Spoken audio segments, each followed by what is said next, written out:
Hello and welcome back again, everyone. Today we are going to recap a Russian movie named The Partner from 2017. So let's go. The story of the film begins in one of the secret prisons in Russia, and we know that this prison is dedicated to businessmen or dangerous mafia men and those who have great influence in the state. And now we turn to Morivo, and he is going to the investigation room, and he meets the investigator Katie. She welcomes him and starts asking a series of questions. And she says to him, "Why did you change your fate with your own hands from an honest and upright policeman to a famous gangster?" So he mocks her and tells her that this was his life dream, and I achieved it. She is surprised and asking him if he is telling the truth, and he says to her, "Why don't you believe me? I am like any child who dreams, and my dream is to become a gang leader, and I achieved this dream." Katie is surprised and tells him, "You must be stupid because you did this to yourself." And he says to her, "I am really stupid, to the point that I can know your life, and I can know the difficulties you are going through the way you talk." She is shocked by him, and he tells her that you excelled in your studies, and that's why you worked in a sensitive position. It requires precision and focus, and you are the wife of a failed policeman, and you have a bad relationship with your mother, and she doesn't talk to you because she was against this marriage because your husband is a failed and stupid person. And he tells her that he wished she would take her mother's advice. So she is affected and gets involved with him in the talk, and she tells him that she is very sad because of this marriage, and she hoped to get rid of him, but I can't because I'm pregnant with his child. And he tells her you can easily ask for a divorce and marry someone else who provides her with a decent life for her and your baby. So suddenly she changes her reaction, and she tells him that she is very happy with my life and also very happy with my husband, and she doesn't need advice from him. And she tells him that she didn't come to talk with him about this subject. She said, "I came to report that the police asked me to tell you that they want to make a deal with you, and they want you to catch the dragon who is the famous gangster. In return for this, we will release you." He agreed. And at the same time, we see Katie's husband, and he is chasing a little boy because he is the one who cut the rose from the public gardens. Or we know that Katie's husband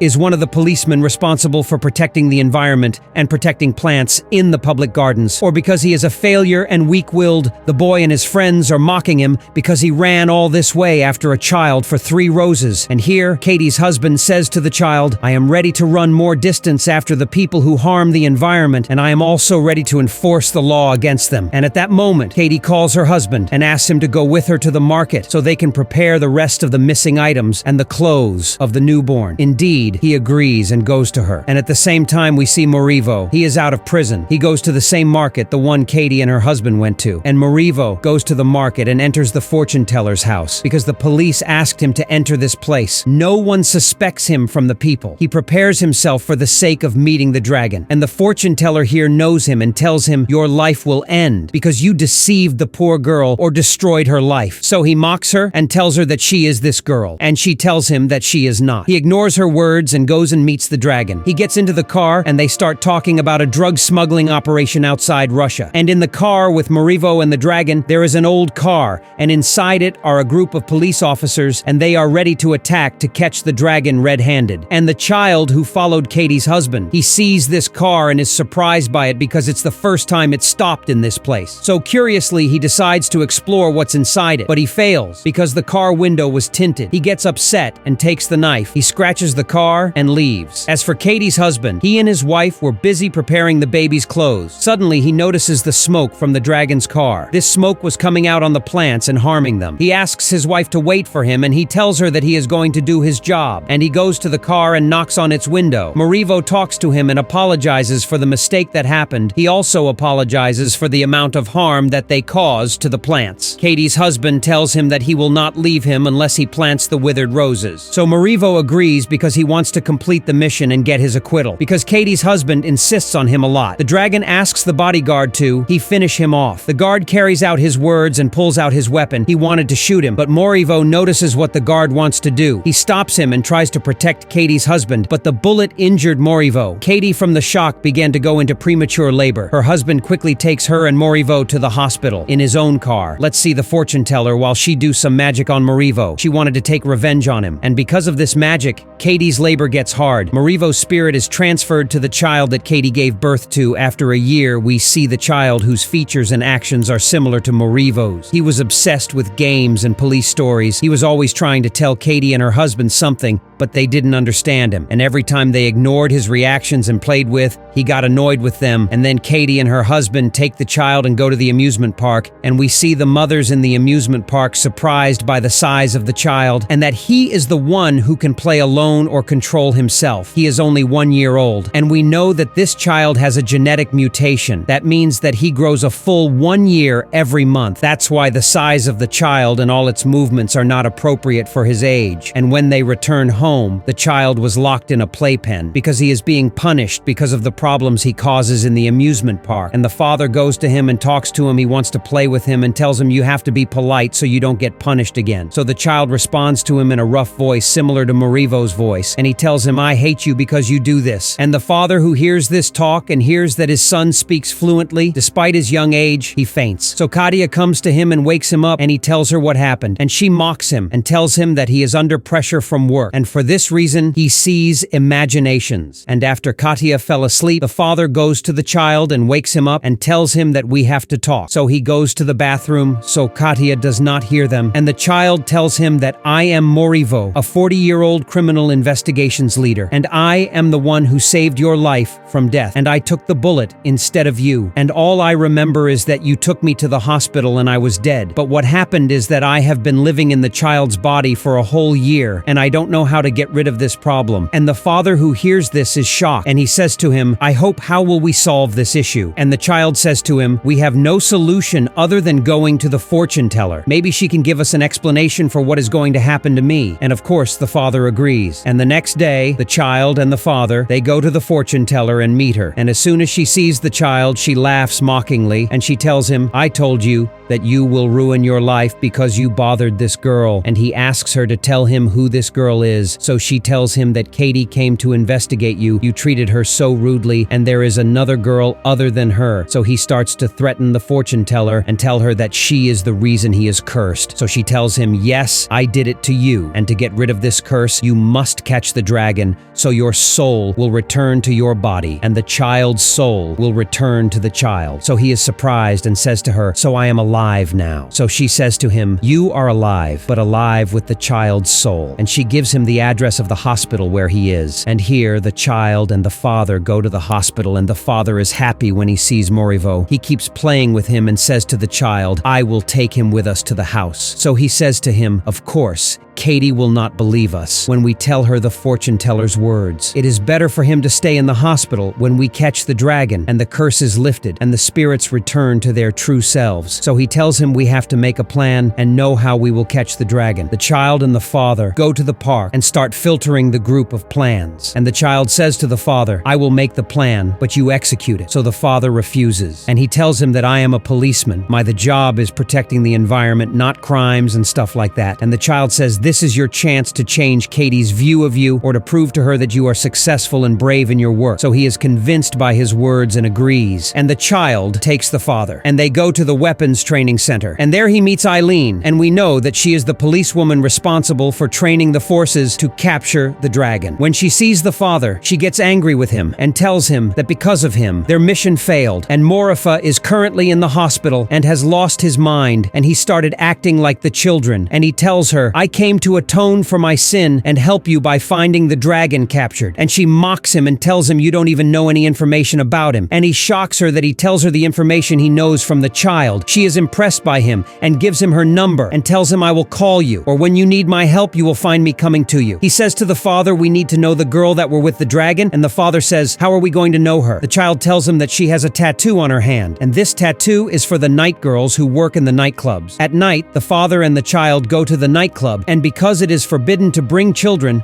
the child stays outside the nightclub. He communicates with the father through the wireless device, and here the father enters and asks about the girl, and indeed he was able to find her very easily because of the tattoo. He asked her to talk with her, but she refuses, and after he offers her money, she agrees. So she takes him to her own room. He hits her on the head, and then he escapes from the room window, but he took her. The child is shouting at the girl as he had blindfolded her and made her stand on the edge of the fountain and says to her, you are now standing on the edge of the waterfall, and if you don't confess to the location of the dragon and where his secret hideout is, I will kill you. So she gets scared and gives him the address and tells him there will be in the hideout the meeting of the Russian Mafia leaders, and she gives them the password, and then the father wakes the child up from sleep, and he was very energetic and says to him, we have to arrest the dragon to restore my son, and you go back to your life. They go to buy formal suits, and they head to the secret hideout. They arrive at the security, and they ask the father to leave the gun and phone in the safe. When they enter the meeting, the dragon shows all the attendants some diamonds. Then the child sneaks to the safe and takes the gun and the phone to inform Eileen the location of the dragon. Then a fight happens between the gangsters because of the diamonds price. Then the dragon went to the underground hideout, and the child and the father went to threaten him, but they find out that he is someone else the dragon sent. And when the police came, they found that the place is empty and the dragon escaped. Then after some time, while the father and the child were in the car trying to search for the dragon, another car hits them. Then they found themselves tied to the chair, and Eileen came and said to the father that finally she will get her revenge on him because he left her at the same day of their wedding, and shockingly, she told them that she is the dragon. Then when the police came, she told them that the father is the dragon and he kidnapped the child. Then the police arrested the father, and the child went to Morvio and touched him, so the curse is lifted. Then Eileen went to Morvio to kill him, and he made her confess with all she did, and he recorded what she said. The police entered and arrested her. Then Morvio went to the child's birthday, and the parents thanked him, and now they live in peace.